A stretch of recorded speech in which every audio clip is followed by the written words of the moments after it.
सुस्वागत पिलाने युक्त दुई कला विज्ञान और वाणिज्य छात्र छात्री मानक आज भिडियो को बहुत बहुत स्वागत। आज भिडियो आम पढ़ा प्रबंध पुष्पपुर वर्षावरण जहाँ को रचना कर डॉक्टर कृष्णचंद्र पाणिग्राही। यही प्रबंधटी को आम शब्द को शब्द धाड़ी को धाड़ी विशद भाव पढ़ा कठिन शब्द गुड़िर अर्थ जाना एवं प्रांजल भाव में यह प्रबंधटी को आम बुझा चेष्टा करवा फल यही प्रबंध पर आसुवा कौन प्रश्नर उत्तर देवाक आमको जमी असुविधा न हो। चमत्कार शब्द संयोजना उत्तम वर्ण शैलीर व्यवहार पूर्वक प्राबंधिक श्रीयुक्त पाणिग्राही गौरवमय उत्कलर ऐतिह्य संस्कृति परंपरा आदिर किसी निखुण चित्र उपस्थापित करते प्रबंध में जहाँ ये प्रबंध को खूब सुखपाठ्य कर। तो प्रबंध को प्रवेश करने पूर्व प्रबंध को बुझा पूर्व चलते प्रथम जाणीना प्राबंधिक डॉक्टर कृष्णचंद्र पाणिग्राही संपर्क में। प्राबंधिक डॉक्टर कृष्णचंद्र पाणिग्राही जन्म होता 1912 मसीह मयूरभंज जिलार खिचिंग ठारे। डॉक्टर पाणिग्राही वृत्ति जड़े अध्यापक थे, जड़े प्रख्यात ऐतिहासिक और सफल प्राबंधिक तथा साहित्यिक भाव में पाठक महल बेस आदृत अटंती। विषय विश्लेषणर चमत्कारिता उच्चकोटीर भावुकता और भाषार इंद्रजाल तांको प्रबंध सबको एक स्वतंत्र मर्यादा प्रदान करिथाय। आमे जदि प्राबंधिक सृष्टि संभार को देखिबा ताहले प्रबंध पुस्तक मध्य रही प्रबंध मानस इतिहास और किंवदंती एवं सारल साहित्यर ऐतिहासिक चित्र आदि बेस उल्लेखयोग्य अटंती। एतद व्यतीत तांको इंग्राजी पुस्तक आर्कियोलॉजिकल रिमेन्स एट भुवनेश्वर एक पुस्तक जहाँकि आंतर्जातिक क्षेत्र में मध्य बेस ख्याति लाभ करि पारिछि। एथर आम आसवा प्रबंध को या आरंभ करने पूर्व आपण मानक आम गोटे छोटी अनुरोध, ये भिडियोटी यदि आपण मन को पाए निश्चित भाव में गोटे लाइक करेंगे। नवा ही आम चैनल को देखुले चैनल को सब्सक्राइब करके बेल आइकन को प्रेस करने एवं ऑल नोटिफिकेशन को ऑन कर रखिए। फलतः आम समस्त वीडियो नोटिफिकेशन खूब शीघ्र पाइपर। ताले एथर आरंभ करवा देखा प्रबंध पढ़ा बुझा पुष्पपुर वर्षावरण। पिलामाने ए प्रबंधटीर आरंभ केमिति करुछंती प्राबंधिक स्वागत बारीबाह स्वागत अर्थात आरंभरू से बारीबाह को स्वागत करुछंती। कहा को बारीबाह को। बारीबाह किए बारी को जी बहन करे बा मेघ से हेले बारीबाह बारी को जी बहन करे। तो एटी आरंभरू से बारीबाह बा मेघ को स्वागत करुछंती। आ कहउछंती कौन तोर स्निग्ध कज्जल कांति आज पुष्पपुर रे नेत्रोत्सव सृष्टि करिछि। अर्थात प्राबंधिक मेघ कहउछंती तोर स्निग्ध सुकोमल कज्जल कांति माने कला रूप मेघ केमितिका कला रंगर। तेणु मेघर कला रूप आज पुष्पपुर रे पुष्पपुर कौटी ये जो प्रबंध इटा रचना करिया बेले प्राबंधिक थिले पुष्पपुर रे। पुष्पपुर कौटी ना बिहार पाटना।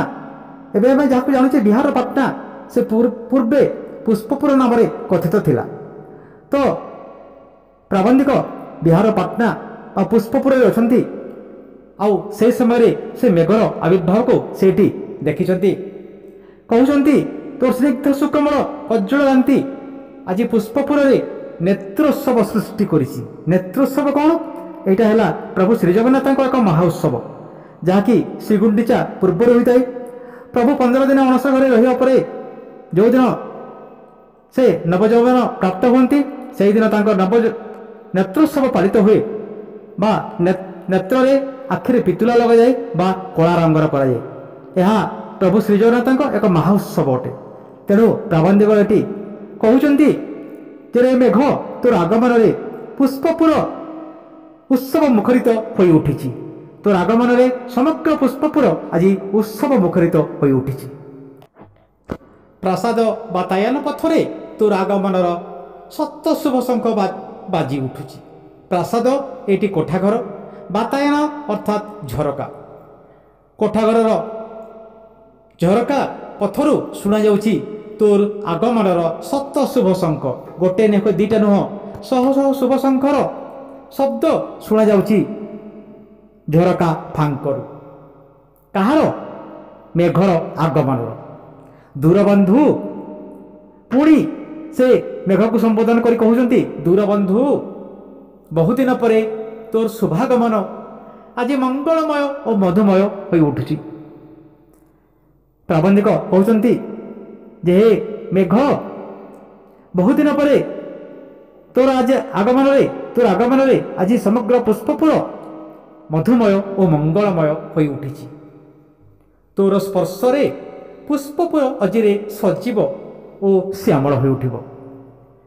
ପ୍ରାବନ୍ଧିକ କହୁଛନ୍ତି ତୋର ସ୍ପର୍ଶରେ ମାନେ ଏଠି ଛୁଆଁରେ, ତୋର ଛୁଆଁରେ ପୁଷ୍ପପୁର ଅଚିରେ ଅର୍ଥାତ୍ ଖୁବ୍ ଶୀଘ୍ର ସଜୀବ ବା ଜୀବନ୍ତ ଓ ଶ୍ୟାମଳ, ଜୀବନ୍ତ ଓ ସବୁଜ ହୋଇ ଉଠିବ।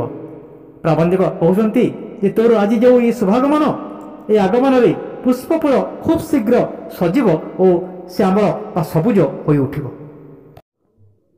ପିଲାମାନେ, ଏବେ ଆମେ ପରବର୍ତ୍ତୀ ଅନୁଚ୍ଛେଦକୁ ଦେଖିବା। କ'ଣ ଲେଖୁଛନ୍ତି ପ୍ରାବନ୍ଧିକ? ବାରିଦ, ମୁଁ ଶୁଣିଛି ଯେ ଇତିହାସର କେଉଁ ଅନାମ ଯୁଗରେ ବିତାଡ଼ିତ ବିରହୀ ଯକ୍ଷଟିଏ ପୁଷ୍ପ ଅର୍ଘ୍ୟରେ ତୋତେ ପୂଜା କରି ଅଳକାପୁରୀର ପ୍ରିୟା ପାଖକୁ ତୋ ହସ୍ତରେ ଉଦନ୍ତ ପଠାଇଥିଲା। ବାରିଦ ମାନେ ମେଘ। ସମଗ୍ର ଏ ପ୍ରବନ୍ଧରେ ପ୍ରାବନ୍ଧିକ ବିଭିନ୍ନ ନାଁରେ ମେଘକୁ ଡାକିଛନ୍ତି। କେତେବେଳେ ବାରିଦ, କେତେବେଳେ ଜଳଦ, କେତେବେଳେ ବାରିବାହ, କେତେବେଳେ ବଳାହକ, ଏମିତି ବିଭିନ୍ନ ନାଁରେ ସେ ମେଘକୁ ଡାକୁଛନ୍ତି। ଏଠି ଡାକିଛନ୍ତି ବାରିଦ, ମୁଁ ଶୁଣିଛି ଇତିହାସର କେଉଁ ଏକ ଅନାମ ଯୁଗରେ, ଅନାମ ମାନେ ନାମହୀନ ବା ନାମ ଜଣା ନଥିବା ଏକ ଯୁଗରେ ବିତାଡ଼ିତ ବିରହୀ ଯକ୍ଷଟିଏ, ବିରହୀ ମାନେ ବିରହ ଯନ୍ତ୍ରଣା ଜର୍ଜରିତ ଗୋଟେ ଯକ୍ଷ ପୁଷ୍ପ ଅର୍ଘ୍ୟରେ ତୋତେ ପୂଜା କରି ଅଳକାପୁରୀର ପ୍ରିୟା ପାଖକୁ, ଅଳକାପୁରୀ ଅର୍ଥାତ୍ କୁବେରର ପୁରୀରେ ଅବସ୍ଥାନ କରୁଥିବା ତା ପ୍ରିୟା ପାଖକୁ ତୋ ହସ୍ତରେ ଉଦନ୍ତ ବା ବାର୍ତ୍ତା ବା ସନ୍ଦେଶ ପଠାଇଥିଲା।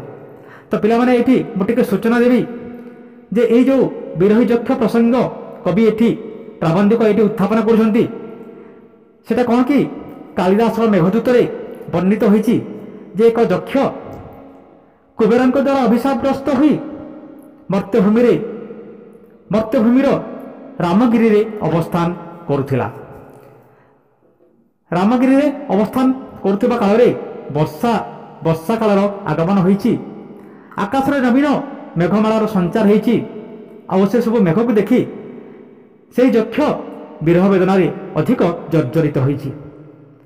ସେ ମେଘକୁ ଦୂତ କରି ଅଳକାପୁରୀରେ ଅବସ୍ଥାନ କରୁଥିବା ତା ପ୍ରିୟା ପାଖକୁ ତା ମେଘ ହାତରେ ସନ୍ଦେଶ ବା ବାର୍ତ୍ତା ପଠାଇଥିଲା।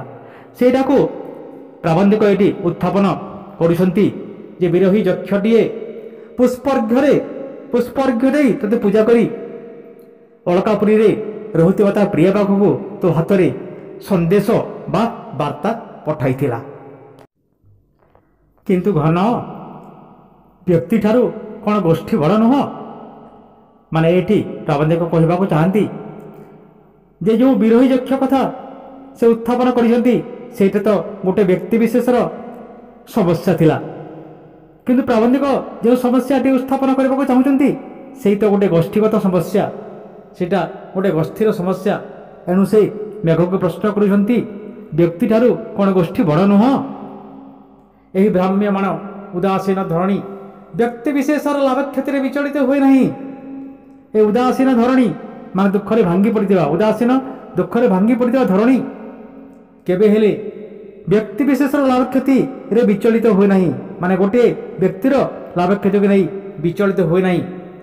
ମାତ୍ର ଯେଉଁ ବାୟୁ, ସଲିଳ, ଆଲୋକ ଓ ଉତ୍ତାପ ପାଇଁ ସେ ଜୀବମାନଙ୍କର ବାସଭୂମି ହୋଇଛି, ସେଥିରୁ କ'ଣ ଗୋଟିଏ ଉଣା ହେଲେ ସେ ଆଉ ବାସଭୂମି ହୋଇ ରହିପାରିବ? ଏହି ଧରଣୀ ବା ଧରିତ୍ରୀ ଜୀବମାନଙ୍କର ବାସଭୂମି ହୋଇଛି କାହିଁକି? କାରଣ ଏଠି ବାୟୁ, ସଲିଳ ବା ଜଳ, ଆଲୋକ ଓ ଉତ୍ତାପ ଅଛି ବୋଲି। ଏଥିମଧ୍ୟରୁ ଗୋଟିକ ଅଭାବ ହେଲେ ସେ କ'ଣ ଆଉ ବାସଭୂମି ହୋଇ ରହିପାରେ? ଜଳ ଭାବରେ ଉତ୍କଳରେ ଆଜି ପଡ଼ିଛି ହାହାକାର। ଉତ୍କଳ ଆଜି ଗଭୀର ଜଳ ସଙ୍କଟ ଦେଇ ଗତି କରୁଛି। ଏକ ଉତ୍କଟ ଜଳ ସଙ୍କଟ ସମ୍ମୁଖୀନ ହୋଇଛି ଉତ୍କଳ। ଏଣୁ ଦିନ ଅଶ୍ରୁ ଅର୍ଘ୍ୟରେ ମାନସ କମଳ ଅର୍ପଣ କରି ତୋତେ ମୁଁ କାତରରେ କହୁଛି, ପୁଷ୍ପପୁରରେ ସ୍ୱକର୍ମ ସାରି ଉତ୍କଳ ଆଡ଼େ ଗତି କରିବୁ। ଏଣୁ ଏଠି ପ୍ରାବନ୍ଧିକ ଅତି ବିନୟ ଭାବେ ଅନୁରୋଧ କରୁଛନ୍ତି କାହାକୁ ନା ମେଘକୁ। ମୁଁ ଦିନ ମାନେ ଦରିଦ୍ର ବା ଅକିଞ୍ଚନ ଅଶ୍ରୁ ଅର୍ଘ୍ୟରେ ମାନେ ଅଶ୍ରୁ ରୂପକ ଅର୍ଘ୍ୟ ଏବଂ ମାନସ କମଳ ଅର୍ଥାତ୍ ମାନସ ସରୋବରରେ ପ୍ରସ୍ଫୁଟିତ କମଳ ପ୍ରଦାନ କରି ସେ ମେଘକୁ ନିବେଦନ କରୁଛନ୍ତି ଯେ ପୁଷ୍ପପୁରରେ ତୋର ସ୍ୱକର୍ମ ମାନେ ତୋର ନିଜର କର୍ମ ସମ୍ପାଦନ କରିସାରିବା ପରେ ତୁ ଉତ୍କଳ ଆଡ଼େ ଟିକେ ଆସିବୁ, କାରଣ ଉତ୍କଳ ଏକ ଗଭୀର ଜଳ ସଙ୍କଟରେ ଗତି କରୁଛି ଏବଂ ସେଥିପାଇଁ ମୋର ନିବେଦନ ତୁ ଉତ୍କଳ ଆଡ଼େ ଟିକେ ଗତି କରିବୁ।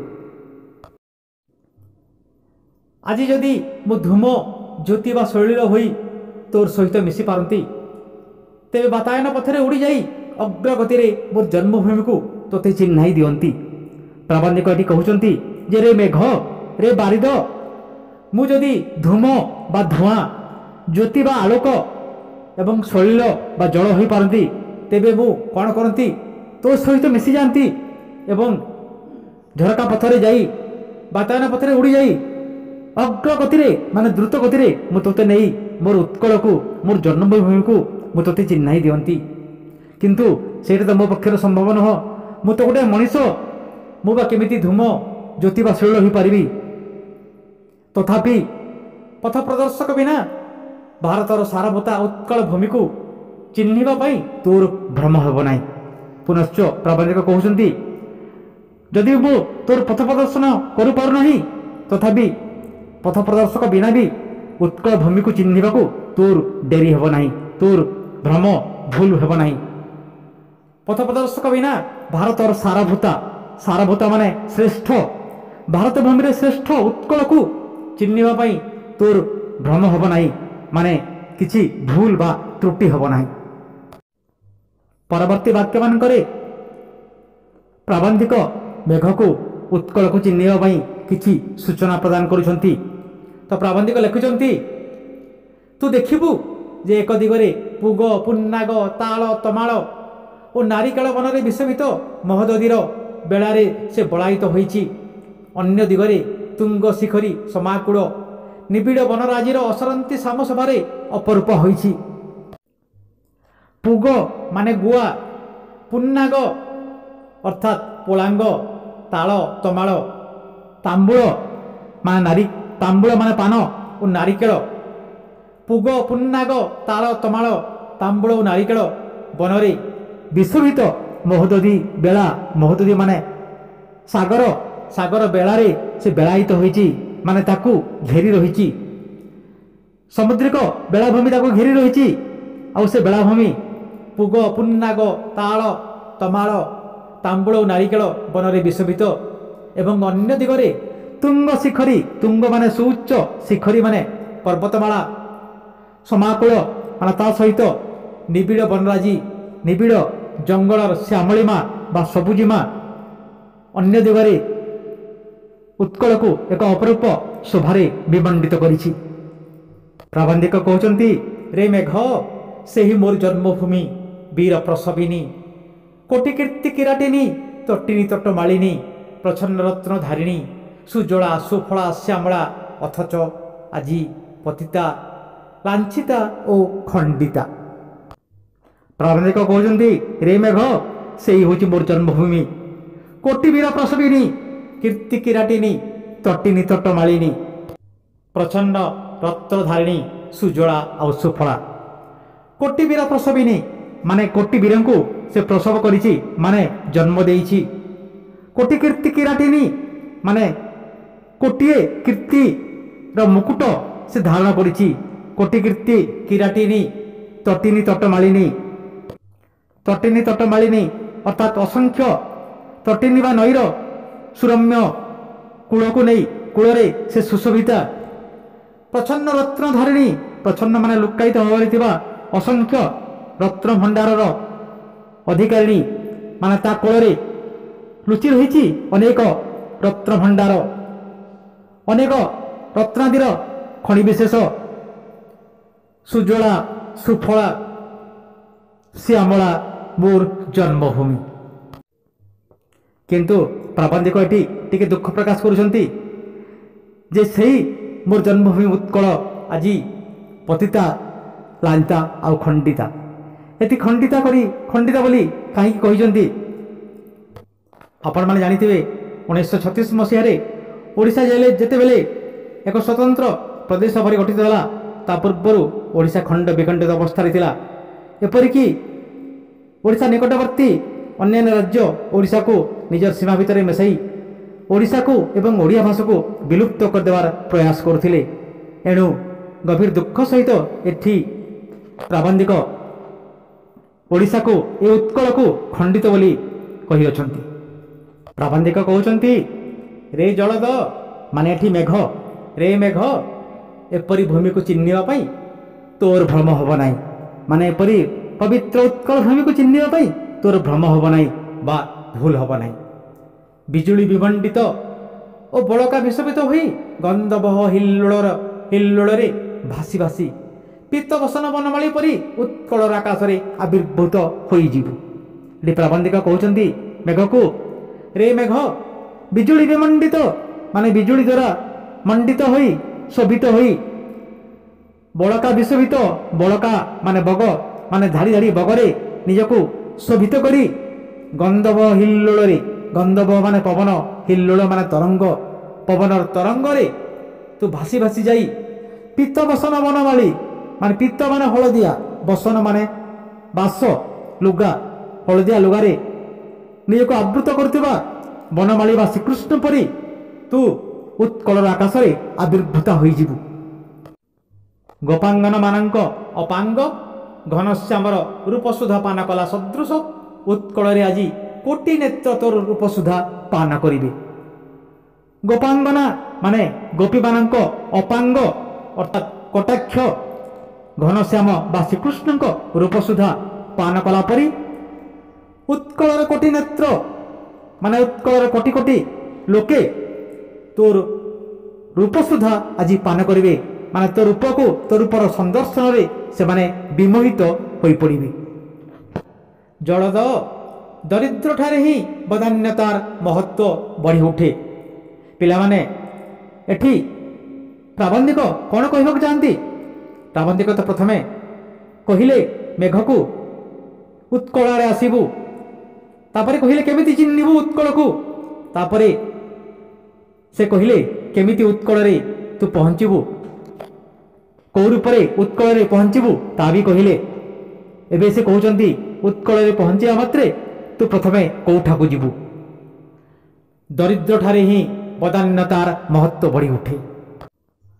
ଦରିଦ୍ର ମାନେ ଧନହୀନ, ମାନେ ପ୍ରକୃତରେ ଯିଏ ଅଭାବୀ, ଯାହାକୁ ଧନର ଆବଶ୍ୟକତା ଥାଏ, ତାଠାରେ ହିଁ ବଦାନ୍ୟତା ମାନେ ତାକୁ ଯଦି ଆମେ ଦାନ ଦେବା, କିଛି ପ୍ରଦାନ କରିବା, ତେବେ ହିଁ ତାର ମହତ୍ଵ ସେଠି ରହିବ। ପ୍ରକୃତରେ ଯିଏ ଧନର ଅଭାବ ଭୋଗୁଥାଏ, ତାକୁ ହିଁ ଆମେ ଧନ ଦେଇ, ତାକୁ ହିଁ ଧନ ଦାନ କରି ଆମେ ମହତ୍ଵ ପ୍ରତିପାଦନ କରିବା। ଯିଏ ଧନୀ ବା ଯିଏ ବିତ୍ତଶାଳୀ, ତାକୁ କେବେ ବି ଆମେ ଦାନ ଦେଇ ସନ୍ତୁଷ୍ଟ କରିପାରିବା ନାହିଁ। ଏଣୁ ପ୍ରାବନ୍ଧିକ କହୁଛନ୍ତି, ରେ ମେଘ ତୁ ପ୍ରଥମେ ସେଇମାନଙ୍କ ପାଖକୁ ଯିବୁ ଯେଉଁମାନେ ତୋତେ ଅନେଇ ରହିଛନ୍ତି, ଯେଉଁମାନେ ଦରିଦ୍ର। ସେମାନେ କିଏ? ନା ସେମାନେ ସେଇ ବନବାସୀ। ଏଣୁ ଦରିଦ୍ର ବନବାସୀମାନଙ୍କୁ ନିରାଶ ନ କରି ତୋର ବଦାନ୍ୟତା ସେଇମାନଙ୍କ ଠାରୁ ହିଁ ଆରମ୍ଭ କରିବୁ। ତୋର ବଦାନ୍ୟତା ମାନେ ତୋର ଦାନ କରିବା ପଣିଆ, ତୋର ଦାନ ଦେବା ତୁ ସେଇଠାରୁ ଆରମ୍ଭ କରିବୁ। କାହାଠାରୁ? ନା ଦୀନ ଦରିଦ୍ର ବନବାସୀମାନଙ୍କ ଠାରୁ ହିଁ ତୁ ଆରମ୍ଭ କରିବୁ। ଟଙ୍କିଳ ଅନୁର୍ବର ଉଚ୍ଚାପଚ ଭୂମିରେ ନରନାରୀଙ୍କ ସ୍ୱେଦ ସିକ୍ତ ଶସ୍ୟ କ୍ଷେତ୍ରରେ ଶାଳି ଧାନ୍ୟ ଆଜି ଆକାଶକୁ ଚାହିଁ ଝାଉଁଳୁଥିବ। ପ୍ରାବନ୍ଧିକ କହୁଛନ୍ତି ଟଙ୍କିଳ ମାନେ ପାହାଡ଼ିଆ, ଅନୁର୍ବର ମାନେ ଉର୍ବରତାହୀନ, ଉଚ୍ଚାବାଚ ମାନେ ଉଚ୍ଚ ନିଚ ଭୂମିରେ ନରନାରୀଙ୍କ ସ୍ୱେଦସିକ୍ତ ମାନେ ଲୋକଙ୍କ ଝାଳ ବୁହା ପରିଶ୍ରମରେ ଉପାର୍ଜିତ ଶସ୍ୟ କ୍ଷେତ୍ରରେ ଉପାର୍ଜିତ ଶାଳି ଧାନ ଆଜି ଆକାଶକୁ ଚାହିଁ ଝାଉଁଳୁଥିବ। ଆକାଶକୁ ଚାହିଁ ଆଜି ସେ ଝାଉଁଳୁଥିବ। କାହିଁକି ନା ଜଳର ଅଭାବ ଯୋଗୁଁ, ଜଳର ସଙ୍କଟ ଯୋଗୁଁ ଆଜି ସେହି ଶାଳି ଧାନର ଶସ୍ୟ କ୍ଷେତ୍ର ଗଭୀର ସଙ୍କଟ ଦେଇ ଗତି କରୁଥିବ।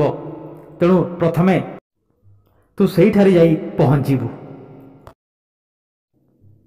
ପିଲାମାନେ ଜଳାଭାବ ହେତୁ ଝାଉଁଳି ପଡ଼ୁଥିବା ଶାଳି ଧାନର କ୍ଷେତକୁ ଦେଖି ବନବାସୀମାନେ କିପରି ଦୁଃଖରେ ଜର୍ଜରିତ ଥିଲେ ତାର ଏକ ସୁନ୍ଦର ଉପମା ଏଠି ପ୍ରାବନ୍ଧିକ ଦେଉଛନ୍ତି। ପ୍ରାବନ୍ଧିକ ଲେଖିଛନ୍ତି, ରୋଗଶଯ୍ୟା ସହିତ ପୁତ୍ର କନ୍ୟାଙ୍କୁ ଦେଖି ପିତାମାତାଙ୍କ ମନ ଯେପରି ଆତଙ୍କରେ ଥରି ଉଠେ, ଶାଳି କ୍ଷେତ୍ର ଦେଖି ବନବାସୀଙ୍କ ମନ ସେହିପରି ଥରି ଉଠୁଥିବ। ଅର୍ଥାତ୍ ରୋଗଶଯ୍ୟାରେ ପଡ଼ିଥିବା ପୁତ୍ର କନ୍ୟାଙ୍କୁ ମାନେ ପୁଅ ଝିଅଙ୍କୁ ଦେଖି ପିତାମାତା ବା ବାପା ମାଆଙ୍କ ମନ ଯେପରି ଭୟରେ ଥରି ଉଠେ, ଦୁଃଖରେ ବିଳପି ଉଠେ, ସେହିପରି ଝାଉଁଳି ଯାଉଥିବା ଶାଳି ଧାନକୁ ଦେଖି ବନବାସୀମାନେ ଆତଙ୍କରେ ଥରି ଉଠୁଥିବେ, ଭୟରେ ଥରି ଉଠୁଥିବେ, ଦୁଃଖରେ ଜର୍ଜରିତ ଥିବେ। ନିଘଞ୍ଚ ବନ ମଧ୍ୟରେ ଏମାନଙ୍କ ବନଭୂମି ମଧ୍ୟ ତୁ ସହଜରେ ଖୋଜି ପାଇବୁ ନାହିଁ। ପ୍ରାବନ୍ଧିକ କହୁଛନ୍ତି, ରେ ମେଘ, ନିଘଞ୍ଚ ବନ ମଧ୍ୟରେ ମାନେ ଘଞ୍ଚ ଜଙ୍ଗଲ ଭିତରେ ତୁ ସେଇ ବନବାସୀମାନଙ୍କ ବାସଭୂମିକୁ ସହଜରେ ଖୋଜି ପାଇବୁ ତ? ତାପରେ କିଛି ସୂଚନା ସେ ଦେଉଛନ୍ତି କେମିତି ମେଘ ସେଇ ବନବାସୀମାନଙ୍କ ବାସଭୂମିକୁ ସହଜରେ ଖୋଜି ପାଇବ। ତାର ସୂଚନା ଏଠି ପ୍ରଦାନ କରୁଛନ୍ତି। ଗୋପାଳର ଗଳଘଣ୍ଟି ବା ଗୋପାଳର ବେଣୁସ୍ୱର ଶୁଣି କିମ୍ବା କୁଟୀରରୁ ଉଦ୍ଗତ କୁଣ୍ଡଳୀଭୂତ ଧୂମ ଦେଖି ତୁ ଗ୍ରାମସୀମା ଜାଣିପାରିବୁ। ପ୍ରାବନ୍ଧିକ କହୁଛନ୍ତି, ଗୋପାଳର ଗଳଘଣ୍ଟି, ଗୋପାଳ ମାନେ ଗାଈପାଳର ଗଳଘଣ୍ଟି, ଗଳଘଣ୍ଟି ମାନେ ଗଳାର ଘଣ୍ଟି, ଯାହା ଗୋପାଳକମାନେ ଗାଈମାନଙ୍କର ଗଳାରେ ଲଗାଇଥାନ୍ତି ଏବଂ ଚାଲିବା ବେଳେ ଟନ୍ ଟନ୍ ଟନ୍ ଟନ୍ ଶବ୍ଦ ହେଉଥାଏ। ସେହି ଗଳଘଣ୍ଟିକୁ, ଗଳଘଣ୍ଟିର ଶବ୍ଦ ଶୁଣି କିମ୍ବା ଗୋପାଳ, ଗୋପାଳ ମାନେ ଗୋପାଳକ ବା ଗାଈ ଜଗୁଆଳ ଏମାନଙ୍କ ବେଣୁସ୍ୱନ ଶୁଣି କିମ୍ବା କୁଟୀରରୁ ଉଦ୍ଗତ କୁଣ୍ଡଳୀଭୂତ ଧୂମ ଦେଖି ବା ସେହି ବନବାସୀମାନଙ୍କ କୁଟୀରରୁ ଉଦ୍ଗତ ମାନେ ନିର୍ଗତ ହେଉଥିବା କୁଣ୍ଡଳୀଭୂତ, କୁଣ୍ଡଳୀ ଆକାରରେ ଉପରକୁ ଉଠୁଥିବା ଧୂମ ବା ଧୂଆଁକୁ ଦେଖି ତୁ ଜାଣିପାରିବୁ, ଗ୍ରାମସୀମା ସହଜରେ ତୁ ବାରିପାରିବୁ। ପ୍ରାବନ୍ଧିକ ପୁଣି ଲେଖୁଛନ୍ତି, ଅଥବା ଯଦି ତୋର ଭାଗ୍ୟରେ ଥାଏ ତେବେ ସଂକୀର୍ଣ୍ଣ ପଥରେ ଶ୍ରେଣୀବଦ୍ଧ ନରନାରୀଙ୍କ ପ୍ରବାହଟିଏ ତୋ ଆଖରେ ପଡ଼ିଯିବ। ପ୍ରାବନ୍ଧିକ କହୁଛନ୍ତି, ଯଦି ତୋ ଭାଗ୍ୟରେ ଥାଏ ମାନେ ଏଇଟା କ୍ୱଚିତ ଦେଖିବାକୁ ମିଳେ, ସଂକୀର୍ଣ୍ଣ ପଥରେ ମାନେ ଅଣଓସାରିଆ ରାସ୍ତାରେ ଶ୍ରେଣୀବଦ୍ଧ ନରନାରୀଙ୍କ ପ୍ରବାହଟିଏ ତୋ ଆଖିରେ ପଡ଼ିଯିବ। ମାନେ ନରନାରୀମାନେ ଆଗପଛ ହୋଇ ଗୋଟିଏ ଧାଡ଼ିରେ ନଦୀର ପ୍ରବାହ ସଦୃଶ ସେମାନେ ଚାଲି ଯାଉଥିବା ତୁ ଦେଖିପାରିବୁ। ଏଇଟା କିନ୍ତୁ କ୍ୱଚିତ ଦେଖିବାକୁ ମିଳିଥାଏ। ଅଗ୍ରସର ନବଯୁବକମାନଙ୍କ ବେଣୁସ୍ୱନର ଅନୁଭୂତିରେ ଲଳନା କଣ୍ଠର ଐକତାନିକ ଲଳିତ ସ୍ୱରରେ ବନଭୂମିକୁ ଭସାଇ ଏମାନେ ନିର୍ଝର ପରି ଗତି କରି ଚାଲୁଥିବେ।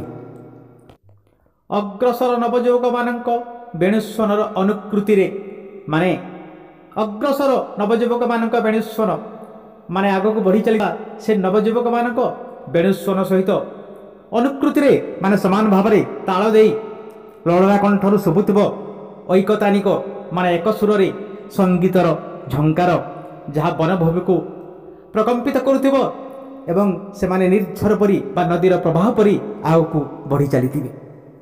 ନବଘନ, ତୁ ଦେଖି ଜାଣିବୁ ଯେ ଏହି ନାରୀମାନେ କୁଜିହଂସଠାରୁ ଗତି ଚୋରି କରିନାହାନ୍ତି। ଅର୍ଥାତ୍ ପ୍ରାବନ୍ଧିକ ଏଠି ସୂଚାଇ ଦେଉଛନ୍ତି ଯେ ଏହି ନାରୀମାନେ କୁଜିହଂସଠାରୁ ତାଙ୍କ ଗତି ଚୋରି କରିନାହାନ୍ତି, ମାନେ ତାଙ୍କୁ ଅନୁକରଣ କରି ଚାଲନ୍ତି ନାହିଁ କିମ୍ବା ମଦାଳସା ହୋଇ ମାତଙ୍ଗିନୀ ପରି ଚାଲନ୍ତି ନାହିଁ। ମାତଙ୍ଗିନୀ ମାନେ ହସ୍ତିନୀ ବା ମାଇ ହସ୍ତି, ମଦାଳସା ହୋଇ ମାନେ ଆଳସ୍ୟରେ ମତ୍ତ ହୋଇ ଏମାନେ ମାଇ ହସ୍ତି ପରି ଚାଲନ୍ତି ନାହିଁ, ହସ୍ତିନୀ ପରି ଚାଲନ୍ତି ନାହିଁ କିମ୍ବା କୁସୁମ କୋମଳ ପଦରେ ଅଳକ୍ତକ ବୋଳନ୍ତି ନାହିଁ। କିମ୍ବା କୁସୁମ କୋମଳ ମାନେ ଫୁଲ ପରି ସୁକୋମଳ ପାଦରେ ଏମାନେ ଅଳକ୍ତକ ବା ଅଳତା ବୋଳନ୍ତି ନାହିଁ, କିମ୍ବା ଜବାଧାରରେ ରକ୍ତରାଗ ରଞ୍ଜନ୍ତି ନାହିଁ, କିମ୍ବା ଜବାଧାରରେ ମାନେ ଓଷ୍ଠଧାରରେ ଏମାନେ ରକ୍ତରାଙ୍ଗ ରଞ୍ଜିତ କରନ୍ତି ନାହିଁ। ସୁସ୍ଥ ସବଳ ଓ ସୁବଳିତ ତନୁଲତାରେ ବନପୁଷ୍ପ ଭରା ଗଭାର ଶୋଭା ଧାରଣ କରି ଏମାନେ ସଂକୀର୍ଣ୍ଣ ବନ୍ଧୁର କର୍କଶ ଓ ଉରଗ କୁଟିଳ ଗିରିପଥକୁ ହାସ୍ୟ ଓ ସଙ୍ଗୀତରେ ମୁଖର କରି ନିର୍ଝରଣୀ ପରି ଗତି କରି ଚାଲନ୍ତି।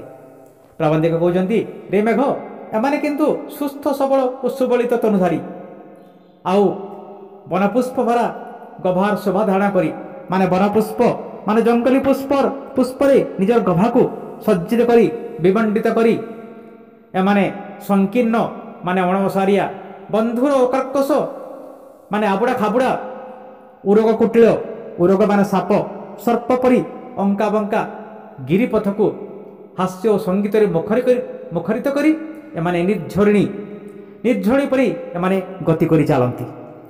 ବାରେ ବାହ, ଏ ସମସ୍ତେ ତୋର ବାନ୍ଧବୀ, ତୋର ଗୁରୁ ଗମ୍ଭୀର ଗର୍ଜନରେ ଭୀତା ହୋଇ ଏମାନେ ଆଲିଙ୍ଗନ ପାଇ ପୁରୁଷ ପାଖକୁ ପଳାନ୍ତି ନାହିଁ। ଅବିରତ ବୃଷ୍ଟିପାତ ମଧ୍ୟରେ ବନସ୍ପତି ପରି ରହି ଶସ୍ୟ କ୍ଷେତ୍ରରେ କର୍ମରତ ରୁହନ୍ତି। ଏଣୁ ତୁ ଅତି ପରିଚିତ ପରି ଏମାନଙ୍କ ପାଖକୁ ଗତି କରିବୁ, ନଚେତ୍ ତୋତେ ଅପରିଚିତ ବୋଲି ଜାଣିଲେ ଉଚ୍ଚ ହାସ୍ୟରେ ଏମାନେ ବନଭୂମି କମ୍ପାଇ ଦେବେ। ପ୍ରବନ୍ଧିକ କହୁଛନ୍ତି, ରେ ମେଘ, ଏମାନେ ତୋର ବାନ୍ଧବୀ,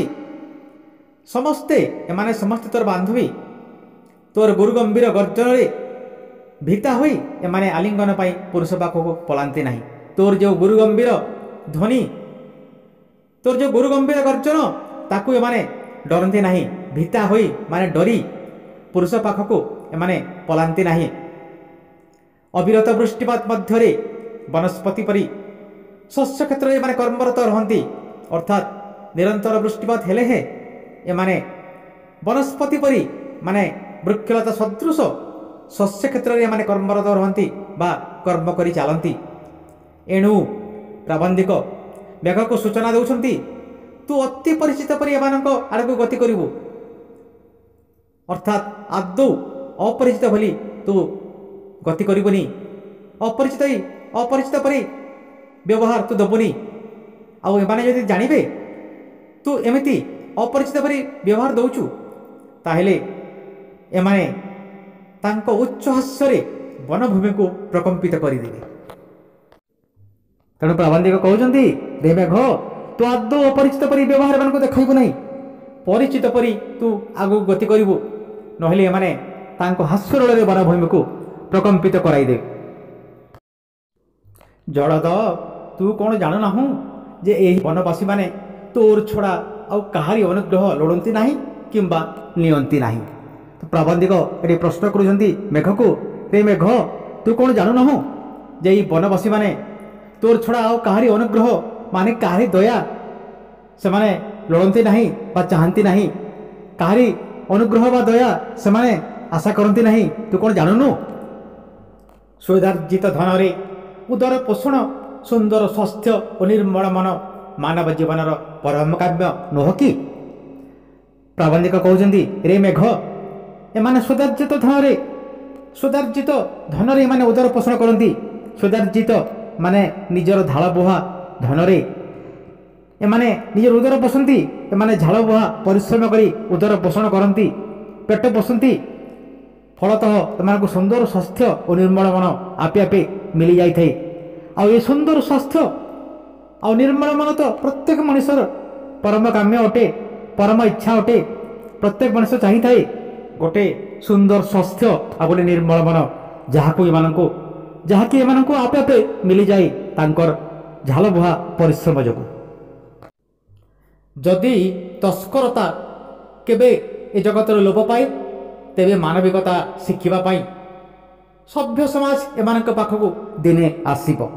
ପ୍ରବନ୍ଧିକ ଏଠି ଗୋଟେ ଆଶା ପୋଷଣ କରୁଛନ୍ତି ଯେ ପ୍ରକୃତରେ ଯଦି ଦୁନିଆରୁ କେବେ ତସ୍କରତା ମାନେ ଚୋରି କରିବାର ଯେଉଁ ପ୍ରବୃତ୍ତି, ଚୋରି କରିବାର ଯେଉଁ ଭାବ ଯଦି ମଣିଷ ମନରୁ ଲୋପ ପାଏ, ତାହେଲେ ଦିନେ ସଭ୍ୟ ସମାଜ, ଶିକ୍ଷିତ ସମାଜ ଏମାନଙ୍କ ପାଖକୁ ଆସିବ ମାନବିକତା ଶିଖିବାକୁ। ମାନେ ପ୍ରବନ୍ଧିକ ଅନ୍ୟ ଅର୍ଥରେ ଏମାନଙ୍କୁ କହିବାକୁ ଚାହାନ୍ତି ଯେମାନେ ସରଳ ନିରୀହ ନିଷ୍ପାପ କିନ୍ତୁ କଠୋର ପରିଶ୍ରମୀ। ପ୍ରବନ୍ଧିକ କହିବାକୁ ଚାହାନ୍ତି ମାନବିକତା ବୋଲି ଯାହା କିଛି ଦୁନିଆରେ ଯଦି ବି ଥାଏ ତାହେଲେ ଏହି ବନବାସୀମାନଙ୍କ ପାଖରେ ତାହା ଅଛି। ଏଣୁ ତୁ ନିରାଶ ନ କରି ଅବିରତ ବାରିପାତରେ ବନଭୂମିକୁ ଶ୍ୟାମଳ ଓ ଉଜ୍ଜଳ କରିଦେବୁ।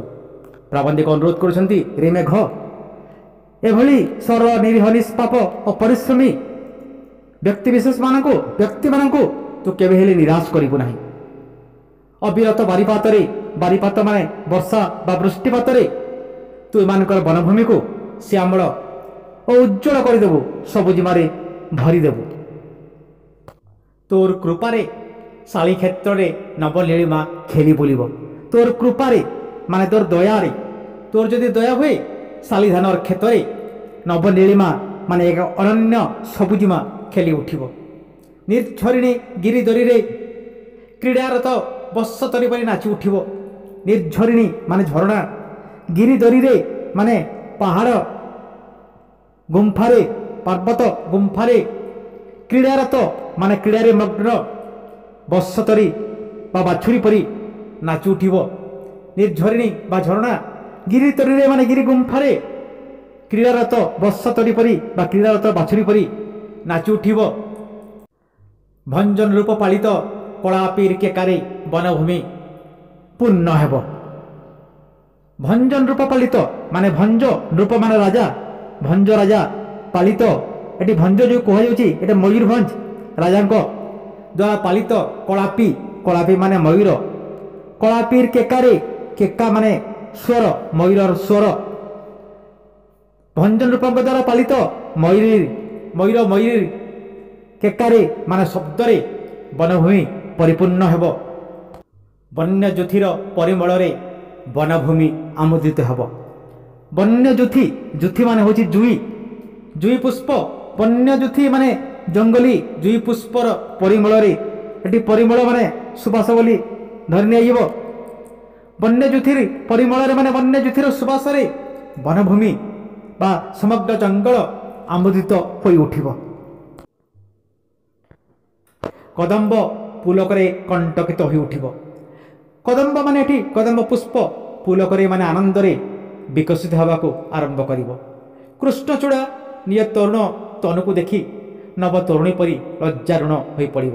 କୃଷ୍ଣଚୂଡ଼ା ମାନେ ଏଠି କୃଷ୍ଣଚୂଡ଼ା ବୃକ୍ଷ ନିଜ ତରୁଣ ତନୁକୁ ଦେଖି, ତରୁଣ ତନୁ ମାନେ ଯୌବନ ପ୍ରାପ୍ତ କରିଥିବା ତନୁ ତାର ସନ୍ଦର୍ଶନରେ ନବତରୁଣୀ ପରି, ନବତରୁଣୀ ମାନେ ନୂଆ ହୋଇ ଯୌବନ ପ୍ରାପ୍ତ କରିଥିବା ଜଣେ ତରୁଣୀ ପରି ଲଜ୍ଜାରୁଣ ହୋଇପଡ଼ିବ।